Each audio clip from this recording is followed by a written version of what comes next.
In a few weeks from now, Saudi Arabia will be opening its first alcohol shop. However, the caveat here is that the alcohol will be catered exclusively to non-Muslim diplomats, as Muslims will not be allowed to enter the premises. King Salman of Saudi Arabia has surprised the Muslim world by allowing the first alcohol store to open in the country. Saudi Arabia is known for its strict Islamic laws, which include a total ban on alcohol. This decision has shocked many Muslims, as alcohol is forbidden in Islam. People are concerned about the impact this will have on their society and religious values. Some believe this move is part of the country's modernization plans, but many are worried it goes against their faith. The introduction of alcohol sales in Saudi Arabia is a significant and controversial change for Muslims worldwide. Alcohol is considered haram or forbidden in Islam due to its negative impacts on individuals and society. The prohibition is rooted in Islamic teachings, which emphasize the importance of maintaining health, clarity of mind, and moral behavior. The Quran explicitly addresses the issue of intoxicants, including alcohol, in several verses. One of the most significant verses is, "O you who believe, intoxicants, all kinds of alcoholic drinks, gambling, al-ansab, stone altars for sacrifice to idols, etc., and al-azlam, arrows for seeking luck or decision, are an abomination of shaitan's or Satan's handiwork, so avoid strictly all that abomination so that you may be successful." Al-Ma'idah 590. This verse highlights that intoxicants, along with other harmful practices, are considered the handiwork of shaitan or Satan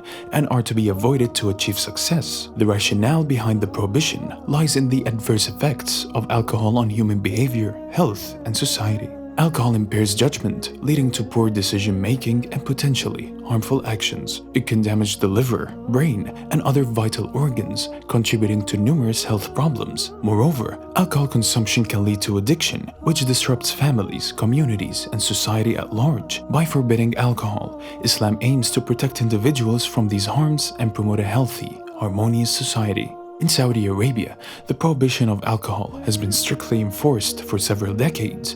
The Kingdom of Saudi Arabia, founded in 1932, adheres to a strict interpretation of Islamic law or Sharia. Since its establishment, the Saudi government has implemented laws and regulation to enforce the Islamic prohibition of alcohol. This includes banning the sale, import, and consumption of alcohol beverages throughout the country. Violating these laws can result in severe penalties, including fines, imprisonment, and corporal punishment. The enforcement of these laws has been consistent over the years, reflecting the country's commitment to upholding Islamic principles. This long-standing prohibition underscores the importance placed on maintaining a society free from the negative influences of alcohol.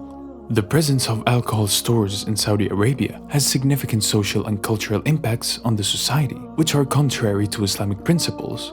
In Islam, the consumption of alcohol is strictly forbidden, and its sale and distribution are considered sinful acts. The Prophet Muhammad, peace be upon him, emphasized the harmful effects of alcohol and the severe consequences associated with its production, sale, and consumption. The hadith narrated by Ibn Umar and recorded in Abu Dawood and Ibn Majah provides insight into the Prophet's stance on alcohol. The Prophet Muhammad, peace be upon him, stated that Allah has cursed various individuals involved in the production, sale, and consumption of alcohol. This includes not only those who drink alcohol, but also those who are directly or indirectly involved in its production and distribution. The curse extends to the one who pours it, sells it, buys it, squeezes the grapes for its production, carries it, and the one whom it is carried.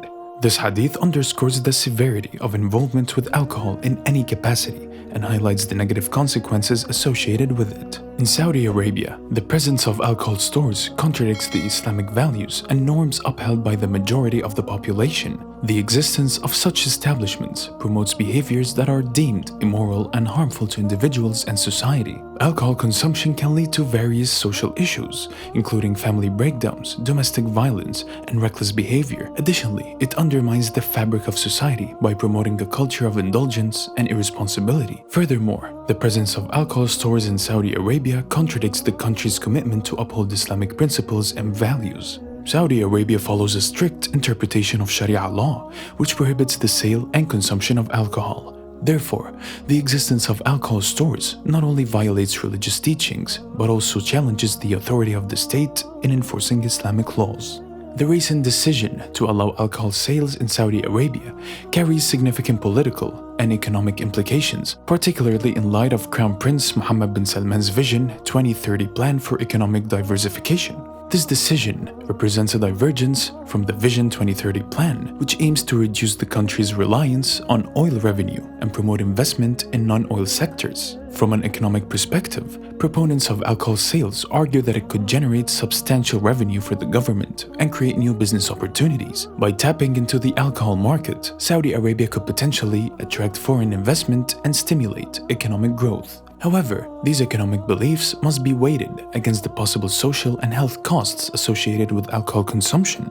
The hadith narrated in Sahih Muslim underscores the Islamic stance on alcohol and its associated activities. The Prophet Muhammad, peace and blessings of Allah be upon him, rejected the offer of wine and emphasized that Allah has forbidden both its consumption and its sale. This hadith highlights the moral and religious considerations that must be taken into account when evaluating the economic benefits of alcohol sales. In conclusion, the decision to allow alcohol sales in Saudi Arabia carries significant political and economic implications. While it may align with efforts to diversify the economy, it diverges from the Vision 2030 plan's focus on promoting sustainable development and preserving Islamic values. The economic values of alcohol sales must be carefully weighted against the potential social and health costs, and consideration must be given to the internal political dynamics shaping this decision. Ultimately, any policy changes must prioritize the welfare and values of Saudi society. Comparing alcohol laws and public reactions in Muslim-majority countries offers insight into how different societies navigate religious beliefs and cultural norms. While some countries strictly enforce alcohol bans in alignment with Islamic teachings, others adopt more lenient approaches. In countries like Saudi Arabia and Iran, alcohol consumption is strictly prohibited by law, reflecting adherence to Islamic principles. The hadith narrated by Jabir provides a religious perspective on alcohol consumption, emphasizing the severe consequences for those who drink alcohol. The Prophet Muhammad, peace and blessings of Allah be upon him, describes tinat al-shabab as the sweat or juice of the people of hell, highlighting the spiritual dangers associated with alcohol consumption. This hadith serves as a reminder of the religious teachings that inform attitudes toward alcohol in Muslim-majority countries. In conclusion, the decision by King Salman to open an alcohol store in Saudi Arabia is undoubtedly controversial, given the country's strict Islamic laws prohibiting the consumption and sale of alcohol. It reflects a nuanced approach to social and economic reforms in the kingdom. However, it also underscores the delicate balance between modernization and preserving traditional values. Ultimately, the impact of this move will be closely watched, with implications for both domestic policy and international perceptions. May Allah guide us all to make choices that align with His will and bring together about the greater good, and may His wisdom guide our path, and Allah knows best.